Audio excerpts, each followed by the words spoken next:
amigos de La Neta Noticias, aquí está la voz más gritona para darles las muy buenas noches. A través de, ya se la saben, acústica, televisión y radio, a través de las benditas redes sociales y también a través del radio. Gracias a todos los que me permiten llegar con esta voz de triciclo descompuesto hasta sus oídos en el 1150 AM en la bonita, bella y caótica Ciudad de México, en el 1120 AM en la preciosa, divina Guadalajara y en el 600 AM para mi querida Monterrey. ¿Qué crees, Monterrey? Sí. Ay, mis queridos de Monterrey, hoy también voy a echar un pollito con ustedes, así que estén pendientes. En el televisión estamos en el canal 160 de Totalplay 79, dice, creo que ya lo dije, y si no lo dije se los repito para que no le cambien, y en las redes sociales en La Neta Noticias, así que por favor suscríbanse a nuestro canal, hagamos banda, mis niños. Y oigan, hoy yo sí quiero empezar agradeciéndole a mi queridísima Fer Tapia, que hoy estuve con ella en la tarde, platicando en su noticiero, en su espacio de En Tu Face, que lo pueden seguir de 1 a 3 en Acústica Noticias, también en los mismos canales. Y ahí quiero decirles que pues vinieron a promocionar con nosotros este festival de cine judío. Estoy bien, ¿verdad, mi querido cantor? Estoy correcto, de este Festival Internacional de Cine Judío en México vino Fredel Saed Raful y nos dejaban unos boletitos, que porfa les voy a pedir. Esta dinámica va para el Facebook de Acústica Noticias, entonces mándennos un inbox a el Facebook de Acústica Noticias para que les podamos regalar estos pases dobles para que vayan a ver las películas. Son 6 películas del cine judío, de este Festival Internacional de Cine Judío. Ustedes pueden ver, Fer Tapia y yo estábamos impactadas porque creo que necesitábamos muchas pastillas para digerir el impacto de las películas que se están presentando. Así que si ustedes quieren estos boletitos, pues cáiganle al Facebook, al inbox de Acústica Noticias y ahí esta bonita, bella y divina producción se va a encargar de regalárselos a ustedes que nos ven y nos escuchan. Ya entrando en las noticias, todavía no voy a echarme mi pollito con mis amigos regios, pero sí voy a hablar de Genaro García Luna, Genarco, el compadre, Genaro García Luna, que un excomandante, fíjense, escúchenme esta, un excomandante de la Policía Federal Mexicana fue arrestado el viernes por presuntamente haber aceptado cientos de miles de dólares en sobornos de cárteles mexicanos para ayudarlos a enviar cocaína a Estados Unidos, en un caso relacionado con el capo, pues Joaquín El Chapo Guzmán. En la oficina del fiscal Richard Donoghue dijo que el acusado, que se llama Iván Reyes Arzate, fue encarcelado en el Centro de Detención Metropolitano en Brooklyn, donde cumplía una pena de 40 meses por cargos de obstrucción en un caso de Illinois. Reyes iba a ser puesto en libertad el pasado 27 de enero y luego deportado a México antes de que un gran jurado lo procesara. El pasado 27 de enero habló del año pasado, mis niños. Ahora, se espera que este policía comparezca más tarde el viernes en un tribunal de Brooklyn. El cargo conlleva una pena mínima de prisión obligatoria de 10 años y los fiscales quieren que sea sometido a detención permanente tras calificarlo de riesgo de fuga significativa.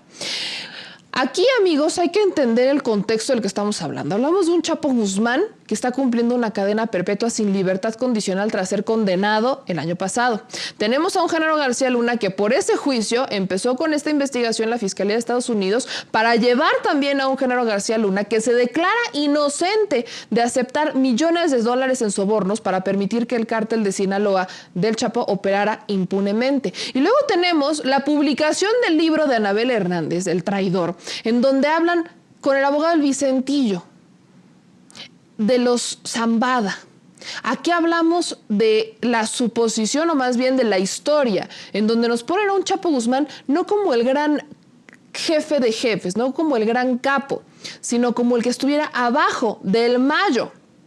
Y que tras las declaraciones que surgen ahí, entendemos que el caso de Genaro García Luna no implica nada más a un Felipe Calderón, que fuera su jefe en su sexenio, sino que hablamos de un Salinas de Gortari, porque según lo que nos dice Anabel, Salinas de Gortari y Genaro García Luna tenían reuniones.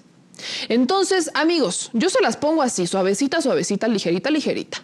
Estamos ante un caso que está desmembrando a los presidentes, a los expresidentes más bien, de México.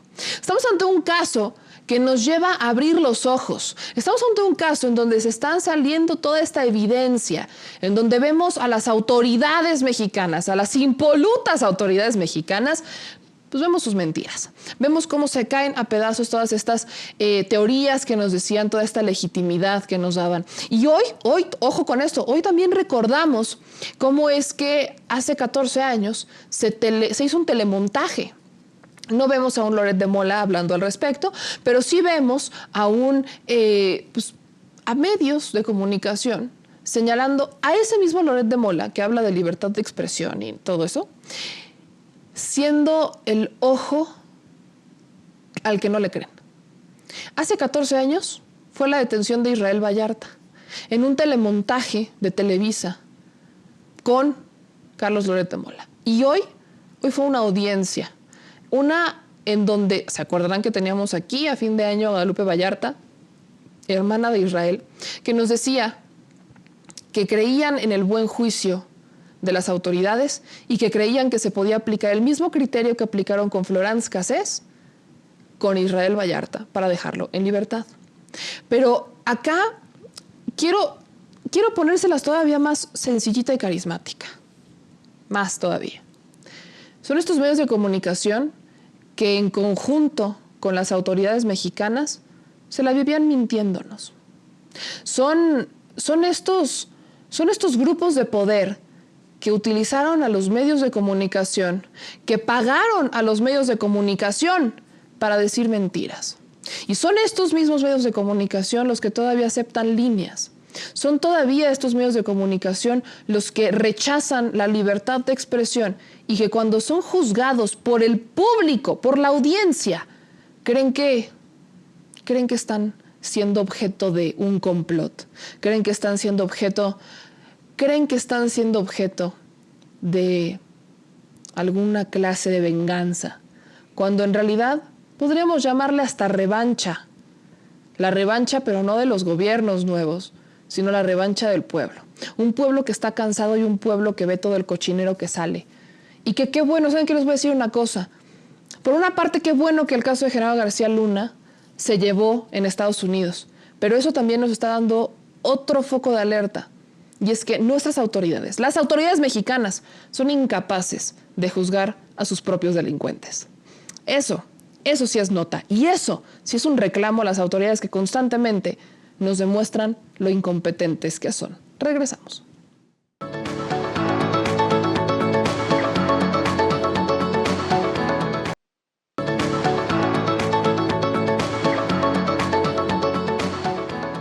Regresamos, mis amigos, a La Neta Noticias. Yo soy Meme Yamel y acuérdense que aquí decimos la neta, como va, así, ligerita, pero contundente.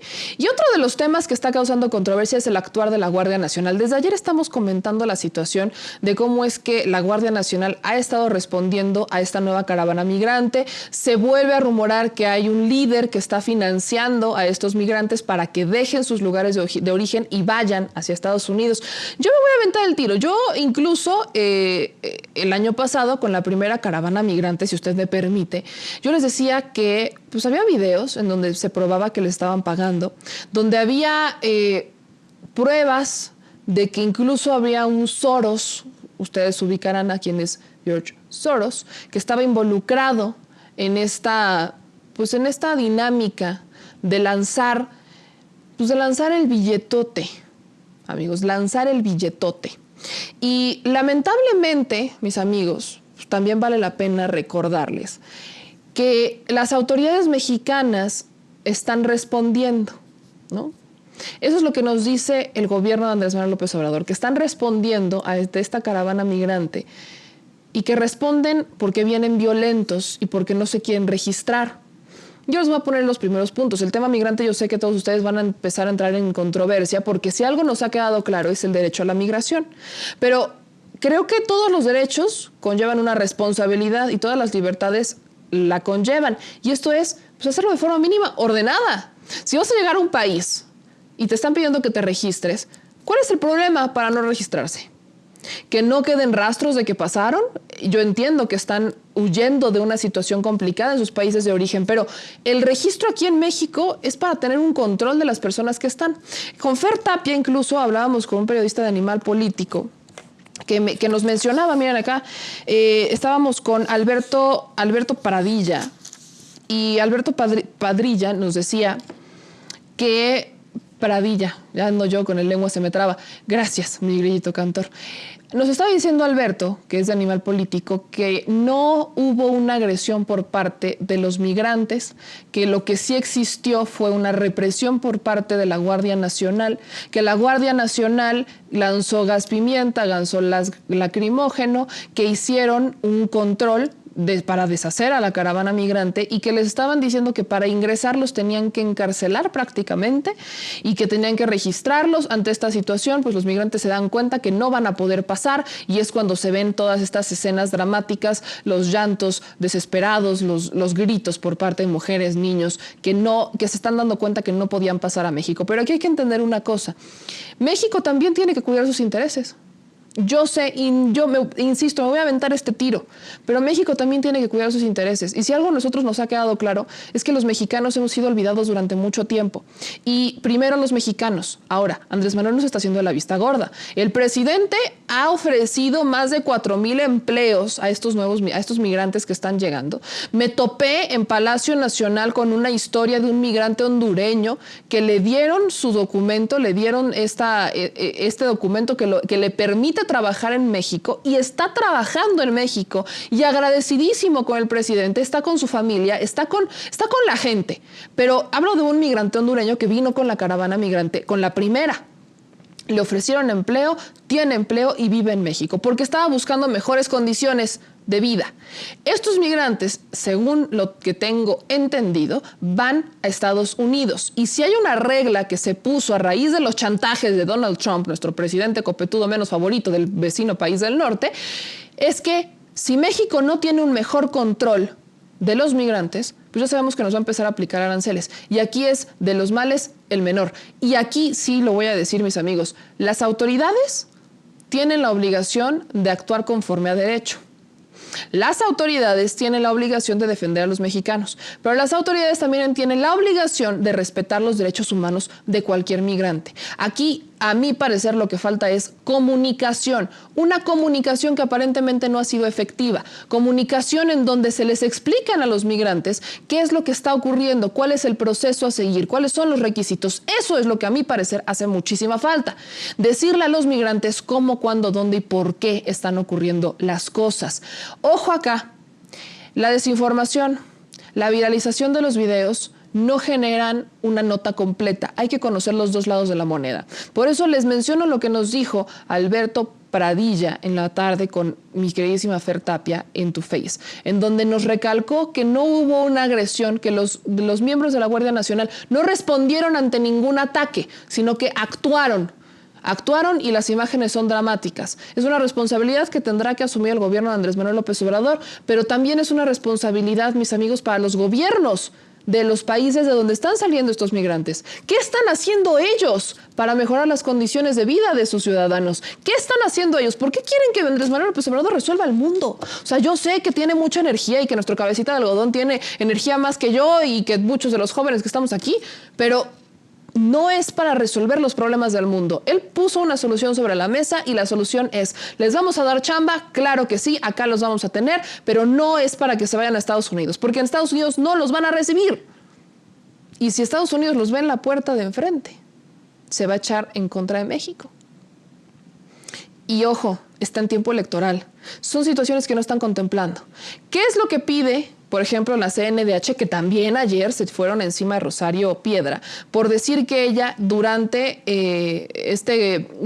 frente de senadores y diputados, mencionó nada sobre los migrantes? Hizo 0 comentarios acerca de los migrantes. Pero la Comisión Nacional de Derechos Humanos, que ella encabeza, emitió un exhorto al Instituto de Migración, al Instituto Nacional de Migración, emitió un exhorto a la Guardia Nacional y emitió un exhorto a las autoridades correspondientes para que actúen conforme a derecho y para que se investigue posibles daños a los derechos humanos de los migrantes. Existen documentos que les permiten la entrada, pero también hay que entenderlo. Estamos en una situación muy complicada y los mexicanos van primero. Ahorita que regresemos del corte, mis amigos, les voy a presentar como, no documental, pero sí es una participación, un segmento que nos manda mi queridísimo Daniel Marmolejo, que adorado, lo quiero muchísimo, el productor de Guerra Híbrida, que ya lo hemos tenido acá algunas veces para que nos hable sobre Guerra Híbrida. Y ayer hablando con Marmolejo, con mi queridísimo Daniel, pues me dijo, hice esto para ti. ¿Y qué es? Pues es sobre el sector salud, mis amigos. Es un tema importante y delicado, y más en este tiempo en donde vemos a los padres de niños que tienen cáncer defender a los doctores que están siendo investigados por posibles actos de corrupción, por andar llevándose los medicamentos y venderlos, regalarlos o sepa qué hagan con los medicamentos y estar desabasteciendo al derechohabiente. Hablamos de médicos, es una controversia importante porque los padres alegan que estos médicos han velado por la vida de sus niños, que lo han hecho y que ellos los defienden a capa y espada y defienden a estos doctores, mientras que las autoridades del gobierno de México aseguran que no son tan limpios ni tan buenos como ellos se los imaginan. Una situación complicada que regresando veremos este segmento que nos manda mi queridísimo Daniel Marmolejo. Regresamos.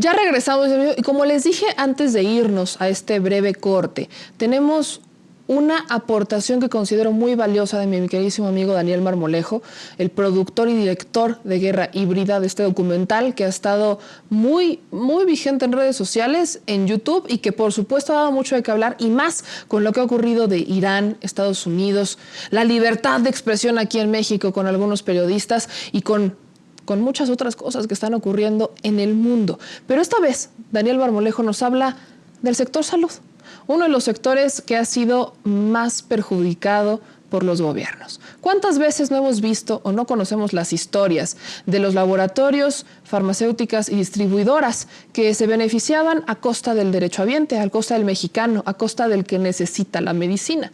¿Por qué? Fácil, sencillo. Porque buscaban más lana, vendernos los medicamentos más caros a sobreprecio, las facturas salían pero brutalmente caras y al final pues, la medicina valía mucho menos, desabasto, mala atención, y en el sindicato del Seguro Social aseguran que los mismos doctores que son operadores del PRI se llevan las medicinas para venderlas a sobreprecio, ¿cómo de que no? Esto es la primera parte de esta aportación que nos manda Daniel Marmolejo. ¿Qué tal, queridos amigos? Uno de los aspectos más álgidos de la guerra híbrida tiene que ver con el tema farmacéutico y el tema de la salud. Para nuestra serie documental Guerra Híbrida tuvimos la presencia del reconocido y prestigiado doctor Rodolfo Ondarza, quien ha sido un denunciante de crímenes de lesa humanidad y tortura médica ocurridos durante el gobierno de Calderón. También ha señalado un genocidio blanco ocurrido en el gobierno de Peña Nieto. Y al mismo tiempo, bueno, pues él es un defensor del derecho humano a la salud y de las víctimas de lo que él ha llamado el genocidio blanco. La exposición del doctor ha sido fundamental para tratar de entender el problema estructural que tiene el sector. Sin embargo, también hay otras visiones que tratarían de complementar el enfoque de Ondarza, y específicamente también es la parte de la industria, que es fundamental porque en México hay una industria farmacéutica de muchas décadas. Sin embargo, ¿qué es lo que ha pasado? ¿Cuál ha sido el mecanismo de funcionamiento al cual se adecuó el gobierno o los gobiernos mexicanos, tanto del PRI como del PAN? ¿Y cuál es el desafío que tiene la Cuarta Transformación para modificar este esquema? Lo primero es entender que la corrupción dentro del sector salud es la corrupción que más duele, porque debido a esta corrupción hay víctimas, hay personas que no alcanzan a recibir tratamientos, que no encuentran a los médicos en condición o en capacidad de atención, y al mismo tiempo los servicios hospitalarios durante el periodo neoliberal fueron perdiendo calidad, se fue perdiendo al mismo tiempo en el neoliberalismo el amor por los pacientes, y todo lucrativamente fue sucumbiendo desde el punto de vista neoliberal a la subrogación. El Estado dejó de ser plenamente responsable del proyecto humano de la salud, que es el más edificante junto con el de la educación. La corrupción llevaba muchas décadas debido a que hubo un desmantelamiento de la relación entre las empresas farmacéuticas y el gobierno. Y no necesariamente porque dentro del sector salud se desconocieran de determinados avances, tecnologías que se pudieran adquirir para renovar. El IMSS ha tenido una inversión histórica importante, el ISSSTE ha vivido crisis también, pero pues finalmente para cosas muy importantes, médicos de muy alto reconocimiento, de gran prestigio, que también operan o realizan su función en hospitales privados, son símbolos en el sector público. Pero aquí la cuestión de fondo es que la parte comercial era una parte negada tanto a los laboratorios como a la relación entre el gobierno y los laboratorios. Ahí ya no se podía. Entonces los intermediarios se volvieron agentes de inteligencia comercial y de pues fracturar toda posibilidad de relación entre unos y los otros en el aspecto comercial. Fue muy cómodo decirle a los laboratorios: ustedes dedíquense a lo que saben hacer, porque ustedes fabrican medicamentos, no tienen que preocuparse para vender. Cobraban y le pagaban y se llevaban estruendosas comisiones.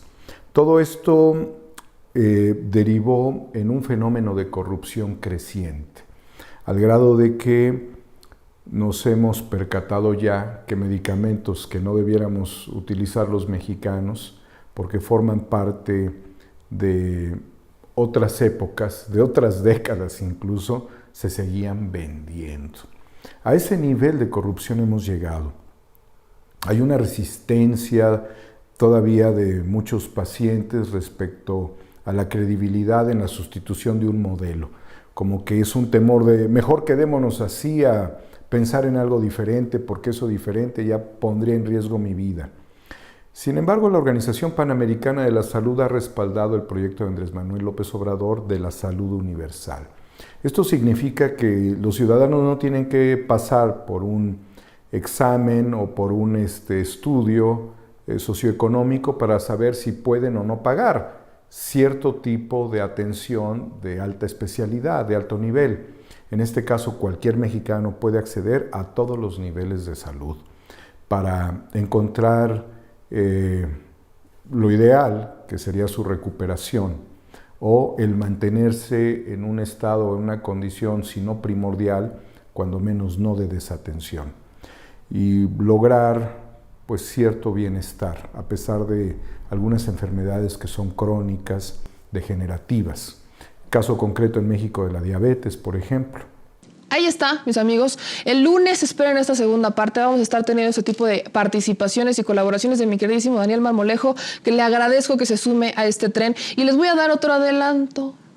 El lunes va a estar con nosotros mi queridísimo, mi adorado Abraham Mendieta. Entonces no se pueden perder la neta noticias el próximo lunes, este lunesito, porque vamos a arrancar la semana con Tokio. Y sí, mi querido y adorado, el español más amado de México, o el más odiado por algunos, va a estar con nosotros el lunes. Y oigan, voy con, ya saben, ya se la you know, sus denuncias, porque su voz es lo que más nos importa. Nosotros solo somos el eco de esa voz que debe y merece ser escuchada. Entonces, dentro de las denuncias que me mandan, fíjense que tenemos una que dice: la propaganda de la tele mexicana no la tuvo ni Hitler. Esta es una aportación de Marco Dávila, que se las voy a leer brevemente y considero que es para la reflexión, ¿eh?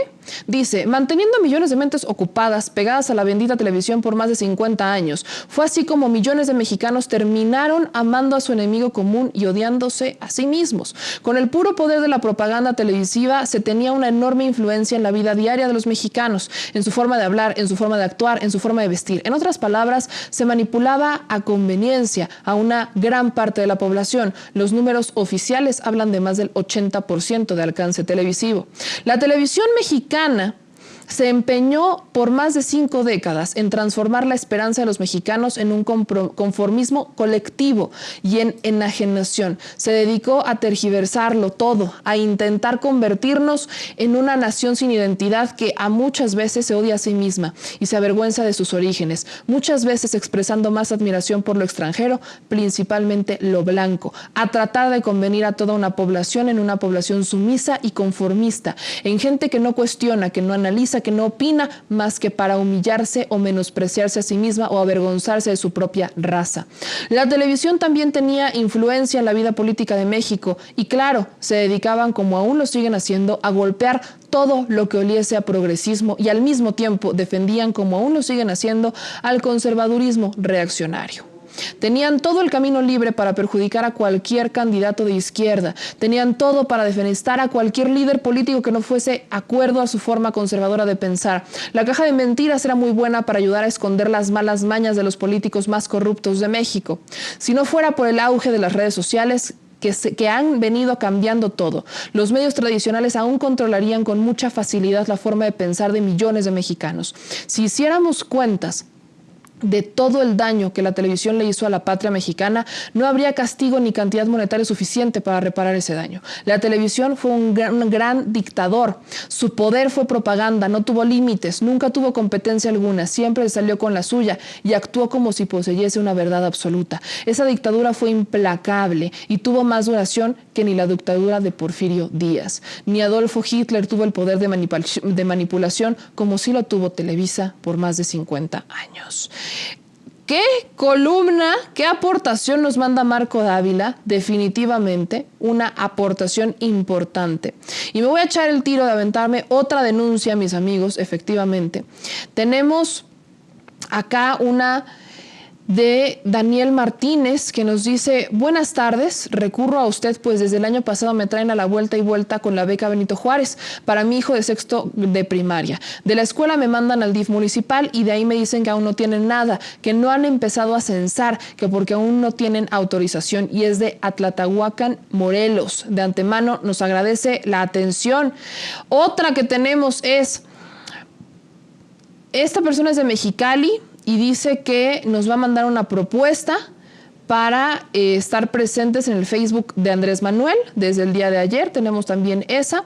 Hay otra denuncia, claro que sí. Esta es desde el estado de Washington. Nos dice: hola Meme, vivo en el estado de Washington. Disculpa que te moleste con esto. De antemano, gracias. ¿Dónde puedo informarme sobre el estatus de apoyo para las personas mayores de edad, pensiones? Pues mi papá solicitó esa ayuda casi ya 1 año y aún no recibe nada. ¿Dónde puedo preguntar? Él vive allá en México. Muchas gracias. ¿En dónde? Estas becas las maneja la Secretaría del Bienestar, entonces hay que hablar a la Secretaría del Bienestar. Hay una línea de atención, se las voy a investigar y se las voy a mandar por correo, pero es importante que la vean, es importante que vayan a las dependencias. Y lo que siempre les digo a las personas que me piden o que nos piden que les ayudemos con sus gestiones o con sus denuncias: amigos, primera instancia, acudan a la autoridad primaria, que es a la que tienen cerca. Si es un tema del ayuntamiento, acudan con el ayuntamiento o a la secretaría. Después de acudir con la secretaría, acudan con el ayuntamiento. Después de eso, acudan con el Estado. Si el Estado no les responde, entonces acudan ya a nivel nacional. Hay que respetar la jerarquía, porque si no, mis amigos, nos empezamos a pasar. Nos empezamos a deslindar las responsabilidades, a cargárselas nada más a un lado. Cuando hagan eso, tengan todos sus expedientes de que ya fueron a todas las instancias, desde lo local hasta lo estatal, entonces ya vayan a Atención Ciudadana con el presidente con todos los documentos, copias, para que ahora sí tengan todo el expediente de qué es lo que ha estado pasando y nosotros le echemos la mano también al gobierno para que nos eche la mano. Ese es el consejo que siempre les doy. Y miren, y si después de eso no les hacen caso, me lo mandan a mí y aquí le damos fuego. Yo soy Meme Yamel, nos vemos el lunes. Lunes que vamos a empezar con el pie derecho, lunes que les voy a mandar besos a todos ustedes. Síganme en mis redes sociales como @memeyamelca. Me encuentran en Twitter, Facebook, YouTube y en Instagram. A la neta noticias, échenos la manita compartiendo esto con el fifirista, al que menos confianza le tengan, porque hay que desfifirizar a la nación. Y por su Chicken Little también, Acompáñenos en Acústica Noticias, en sus redes sociales. También, ya vale más, pues ya no le cambien, porque aquí van a volver a ver televisión en el canal 160 de Total Play, canal 79 de Easy y en radio. Ya no me eché mi pollito con mis regios, pero me lo voy a echar el lunes. ¿Cómo de que no? Les mando un beso a los de que nos escucharon por el 1150 AM en la bonita y caótica Ciudad de México, 600 AM en Monterrey y 1120 AM en Guadalajara. Ay, adiós.